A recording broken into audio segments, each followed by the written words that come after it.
Saudara-saudari, marilah kita mendengarkan renungan dengan judul Namamu ada terdaftar di surga,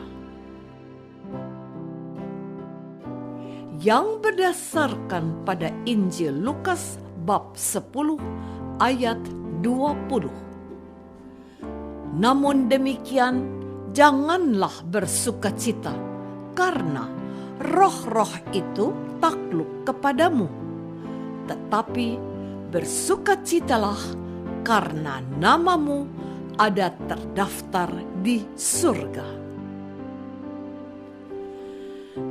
Dalam nama Bapa dan Putra dan Roh Kudus. Amin. Saudara-saudari terkasih dalam nama Tuhan Yesus Kristus. Bacaan Injil hari ini mengisahkan tentang kembalinya dan berhasilnya murid-murid Yesus. Mereka menceritakan kepada Yesus bagaimana mereka berhasil menaklukkan setan-setan. Kemudian Yesus mengingatkan mereka bahwa kepada para murid, Yesus telah memberikan kuasa untuk mengatasi segala mara bahaya termasuk kekuatan musuh. Yesus menjamin penyertaan dan perlindungan serta keberhasilan bagi para murid. Namun, Yesus mengingatkan kepada para murid, bukanlah kemenangan dan kesuksesan duniawi yang membuat mereka harus bersukacita, melainkan karena nama mereka ada terdaftar di surga. Kita manusia sering bangga akan kesuksesan dan keberhasilan yang kasat mata. Banyak pemimpin gereja merasa bangga bahwa telah berhasil mendirikan gereja, membuka rumah sakit, membangun sekolah, dan sebagainya. Kadang juga ada godaan bahwa seseorang menjadi sombong dan merasa diri hebat. Namun, kisah Injil hari ini kembali mengingatkan kepada kita, para murid Yesus, bahwa prestasi-prestasi dunia bukanlah yang pertama dan terpenting, karena semuanya akan hilang seiring dengan perjalanan waktu. Yesus mengingatkan kepada kita bahwa yang terpenting, yang membuat kita perlu bersukacita adalah jaminan hidup abadi bersama Tuhan sendiri. Injil hari ini mengarahkan kita untuk menjadi bijak dengan tidak hanya memperjuangkan nilai-nilai duniawi saja, melainkan juga mulai menyiapkan nilai-nilai surgawi. Saudara-saudari terkasih, Tuhan Yesus dalam bacaan hari ini menghindarkan kita dari kesombongan.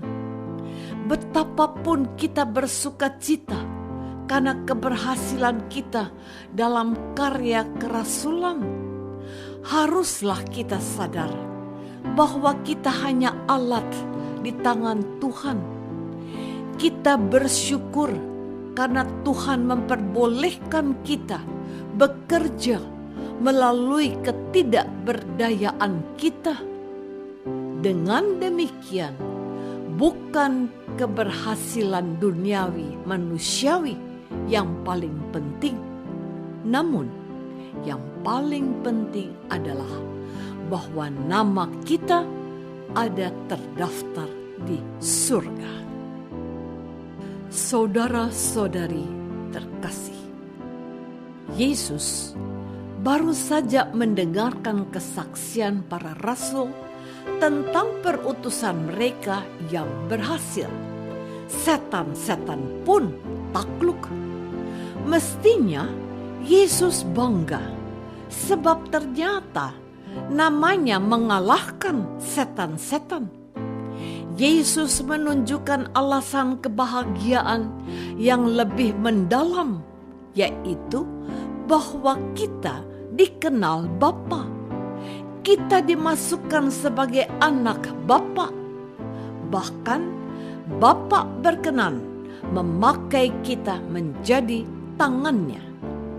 Namun, tidak jarang kita tergoda menganggap diri kita sebagai pusat dari semua keberhasilan itu.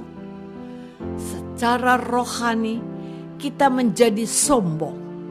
Kita menganggap bahwa hanya lewat tangan kita Tuhan berkarya. Bahkan tanpa kita sadari, kita seolah-olah dapat mengendalikan Tuhan lewat doa-doa kita.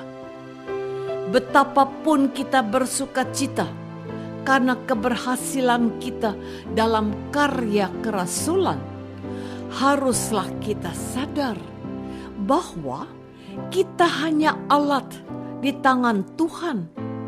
Kita bersyukur bahwa Tuhan bekerja melalui ketidakberdayaan kita, melalui kerapuhan kita. Dengan demikian, bukan keberhasilan manusiawi yang paling penting. Yang paling penting bahwa nama kita ada terdaftar di surga. Tidak ada kebahagiaan yang lebih besar daripada kesempatan untuk pada akhirnya bisa berhadap-hadapan dengan Tuhan ketika pengembaraan kita di dunia ini berakhir. Saudara-saudari terkasih, Tuhan Yesus menghargai iman dan keberhasilan para murid-Nya. Namun, Yesus mengingatkan mereka, janganlah bersukacita karena roh-roh itu takluk kepadamu, tetapi bersukacitalah karena namamu ada terdaftar di surga. Artinya, iman dan karya mereka tidak pertama-tama mencipta kegembiraan dan bermakna bagi hidup mereka di dunia saat ini. Karena itu, tidak perlu takut dalam kegembiraan akan keberhasilan mereka, tetapi terutama karunia yang mereka akan terima kelak, yakni menjadi anggota keluarga Allah, karena Allah telah mendaftar nama mereka di surga. Kini kita mudah mengendor karena kita tidak melihat makna dan tujuan karya kita yang lebih luhur, yaitu menjadi warga keluarga Allah. Apakah kita sungguh mengimani Yesus sebagai Tuhan dan penyelamat kita, serta berkarya demi keselamatan sesama? Marilah kita berdoa. Tuhan Yesus, kami mengucap syukur dan terima kasih. Engkau telah memberi pengertian kepada kami tentang makna serta tujuan kami beriman dan berkarya dalam hidup keseharian ini. Bukalah hati serta pikiran kami, agar kami makin mengimani-Mu dan berkarya demi sesamamu. Ya Yesus, doa ini kami persembahkan dalam nama-Mu, Tuhan dan Penyelamat kami. Amin. Semoga kita semua selalu dinaungi dan dibimbing oleh berkat Allah yang Maha Kuasa, Bapa dan Putra, dan Roh Kudus. Amin.